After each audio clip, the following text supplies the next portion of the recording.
Good afternoon, traders. This is Christian from Market Trade Group, and this is your end of day market recap for Tuesday, September 10th. Risk disclaimer in front of you. Everything that we're going through is for information purposes only, not giving out any advice or recommendations. Please read the full risk disclaimer right there. So, not a bad day for the indices. The Qs led; they were up close to 1%. Right, and I think part of that has to do with, a little bit of negative sentiment in the space. I think everybody a little bit tired of the semiconductors, myself included. I've talked about, over the last week or so that I thought that the AI trade, the artificial intelligence trade, was just pulling around the market too much, and I didn't like how a lot of stocks in that space were acting, and really that kind of I think the last move down, I think, was on Broadcom earnings, and that was a stock that led the group today. So maybe it was just a little bit washed out.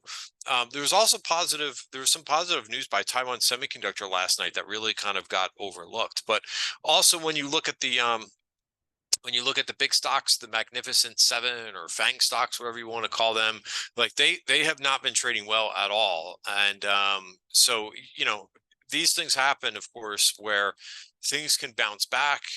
They can turn around. They could do a whole bunch of different things sometimes when you're least expecting them. And I don't want to say least expecting them because these are not bad companies. It's just that they've gotten mature, and there's been other areas of the market that have been doing better, and they have been a source of funds too. But let's get to the overall. Let's get to what some of the indices did and some of the themes of the day. Besides that. And first off, bonds. First of 3 bond auctions this week. Today was just the 2-year bond, but look at what bonds are doing here, and they're getting very close to this version point of control takeout. This has been on a very nice move here, but it may have run its course here in the short term, is my thinking. And again, I'm not saying that bonds are going to fall apart, but I think maybe due for a pause once we hit this version point of control, which is about 4/10 higher. And don't forget, tomorrow we have a CPI report, and that's really going to move things around quite a bit in terms of some of the macro moves. And of course, what has been moving the most on these CPIDs? Your small caps. So the small caps have been underperforming this week. In fact, they were down. IWM was down. So again, it's one of those things where it could be a sentiment move. Everybody kind of gets real positive on the small caps, and then they don't do well, and everybody kind of forgets about them a little bit tomorrow. So I have some IWM short-term calls just for a catalyst trade, and that's, and by the way, like, that's a great way to use options, in my opinion, right? I think that there's an overuse of options by retail traders, but I think for like a catalyst type trade, and you got a couple of them tomorrow. You have a CPI report. You also have NVDA reporting, not reporting, but they're speaking at a Goldman Sachs conference tomorrow, and I have a position on in each of those just in case they do something pretty decent for the CPI report, and plus the conference tomorrow. So some short-term calls, and what's nice about those trades is you can only lose what you put in, right? You can't lose any more than what the premium is. So we'll see what we get tomorrow. That's the CPI number, and they're looking for a 0.2, right? This number comes in 0.1 or flat, I think IWM rallies. I'll get to I can do the IWM chart right now, since I usually do that last in the index review, but let's do it first. I mean, yeah, they're just kind of sitting here. It's been down several days. Has been underperforming, and these CPI reports or Fed meetings as well has been where the small caps really take off. So we'll see if we get a change. That would really mix things up for tomorrow. All right, and again, they're looking for 0.2 month over month. Again, month over month is the most important because that's the new data. There's also, of course, you'll get a bunch of people on TV who will quote the year over year rate, but again, that's just the we already know that it's going to be around 2.5 plus what the new month over month is, right? This is just a compilation of the last 12 months. So you drop out 1 month and you bring a new month in, and you'll get a new number, right? But those last 11 months, they don't change, right, in terms of this. So I've gone over this before, and I'll move on here in just about 10 seconds. But when you look at the percentage change, right? So this should be going back, so 2, 4, whoops, 1, 2, 3, 4, 5, 6, 7, 8, 9, 10, 11, 12. So you'll get, I think you'll get this 0.3 that rolls off, right? And notice that these have been coming in. Sorry, that's the net change. This is where the number has been coming in, 0.3, 0.4. So the number the last few months has been moving in the right way. The market, I think, would really like a 0.1 or a 0 tomorrow. So we'll see what we get for that. Let me go back here, and I was going to talk about SPY for a minute. So one of the things, after we have a move down like this, what we want to see as a beginning is price to move back above its 5-period moving average first. Now, this gets a little bit complicated because you have a confluence of moving averages in here. You've got the 5, you've got the 50, the 20s over here. So it could be that one of these moving averages rejects the price, so you kind of have to stay on your toes here. But this is the first time that we've moved back above the 5-period moving average since we've gotten into September. So that, to me, is a good sign, and we'll just kind of have to play it day to day right now. For shorter term stuff, shorter term trading. The other thing that I talked about too is, and I chuckled because I almost got stopped out of a trade again today, but I went long SPY yesterday and I quickly got stopped out of it. I think here, went right back into it, held here. And again, all I'm doing is I'm just looking at the technicals here. I'm looking for this bullish 80% rule to play out, which means a move through the value area. But I almost got stopped out again today, and I'm sitting here and I'm like, oh, geez, that's I'm like, I should have taken a target this morning.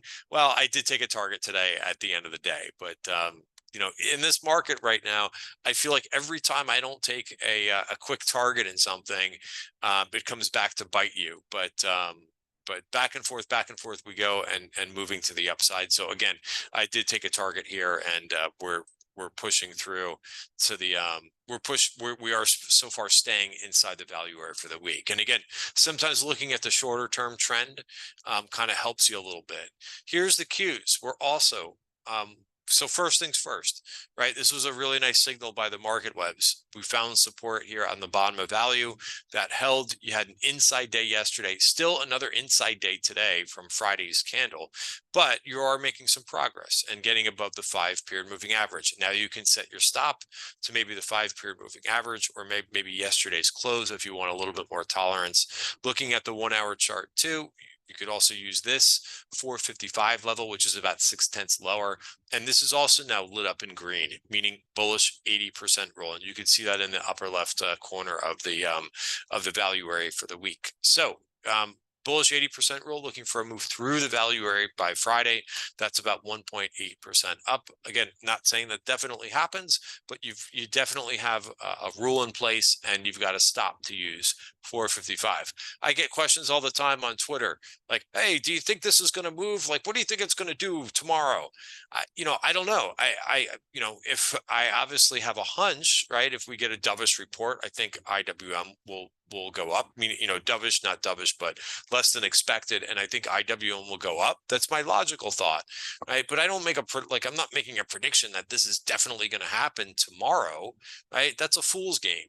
All I know is that, and I think when you get used to many technical traders, you're going long versus a level, and you're letting the price action do it for you, not making a prediction.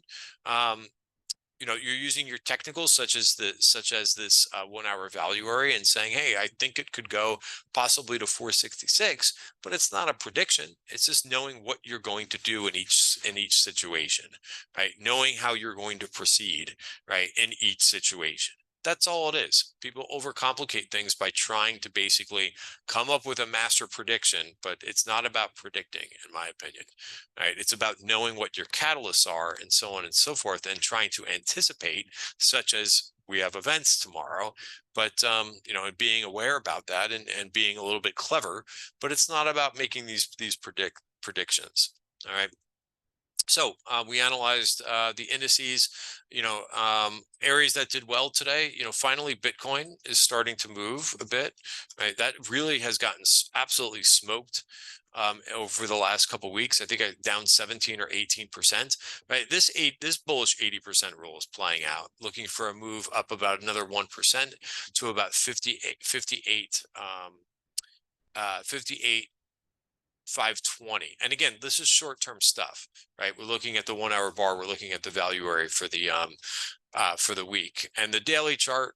We are inside value, and reclaim that support level yesterday and are moving higher. And things like Coinbase, I thought was interesting today. It was a chart that again, these things are pretty beaten up. So these are just for bounces. Like I don't get too, I wouldn't get so excited about like a Coinbase or something like that. Look at the value area for the week, right? So this is triggered. Here's your level to trade against, 155, and you could shoot for up to 173. And I would be taking targets if it does progress through there for a bounce trade, right? That's Coinbase. Also, Hood has been seeing some calls. Robinhood, right, there's a name out here. Let's talk. So trying to move, out of this consolidation and higher, but this is right in the middle of the value area. So again, depends on your conviction level. Here's the semiconductors, which again, getting a lot of attention. Notice they've got more work to do here to kind of, right now they're just bouncing a little bit. 222, right? A lot of people taking note of Broadcom today. That just about filled or I guess it did fill the gap, the earnings gap. So, if you're looking for more than that, more than a bounce, I would watch 146, right? And here's this guy, NVIDIA, right? This is right at the bottom of the value area. Let's see if it can hold on to 107.09, right? And see if this will bounce a little bit further and turn on that bottom of value, maybe for a play up to the 50-day moving average. Like I said, I took a position in this for the catalyst of the conference that they're speaking at tomorrow. 109.85 is a short-term resistance level to pay attention to. Tesla, right, acted very well today. This is starting to get a bit interesting.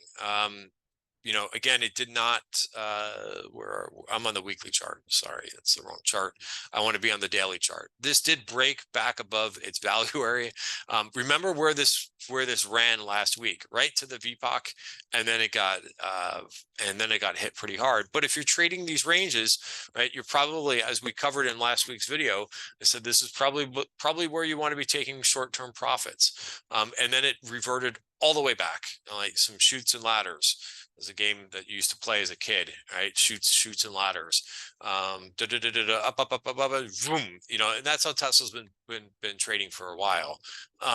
But if you want something more consistent, make sure it stays above this level right here, 224.64, and maybe this is onto something, and maybe we'll get out of this pattern of shoots and ladders and can start to kind of trend a little bit more. All right, so that's what we got going on there.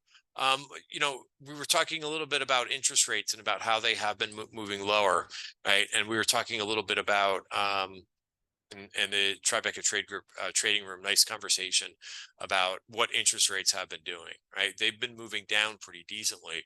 Remember, the 2-year was at 1.5%. Right, so these things are all moving down. Now, is this going to be? We know that the consumer. We've been hearing from several different places that the consumer is not doing well. So, will this be good for real estate stocks? Could be. I mean, I think that I was speaking to somebody in real estate over the weekend, and they were saying just that things have gotten a little bit stagnant because new buyers keep referring back in their mind to when interest rates were much lower.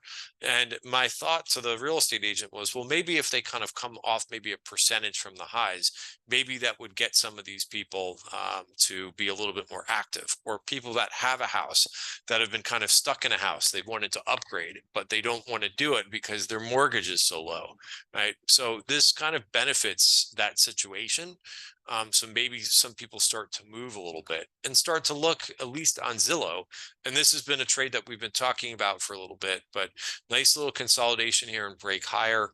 This is a name that I'm long in the TTG trend portfolio. Also have a position on in my trading account I added today, and took my target for the day was this VPOC. So I took 2/3 of the position off and have a third of the position left, and we'll see if it can continue to crank higher a little bit. Again, that CPI report will be in the spotlight for next week. Speaking of consumer stocks, really like how this ONON has been behaving.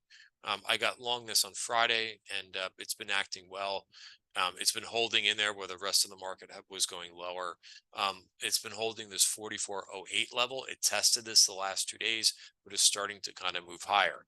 I also like stocks like this, like DVA, right? A little bit, more conservative, because there's been a lot of conservative stocks that have been going higher. I don't know if you've been noticing what AT&T's been doing.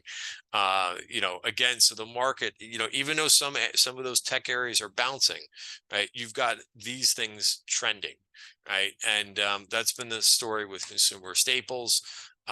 Here's IYR. Please don't call IYR real estate. It's, even though they says real estate ETF, these are REITs, real estate investment trusts. But these things have been flying, and they're very much interest rate sensitive. And that's the same thing with utilities, which outperformed today too. Did not take out those highs from last week, but nice recovery after a little bit of profit taking. I'll leave it there. I can go over a lot more stocks, but I'll leave it there for now. Guys, have a great night. See you tomorrow.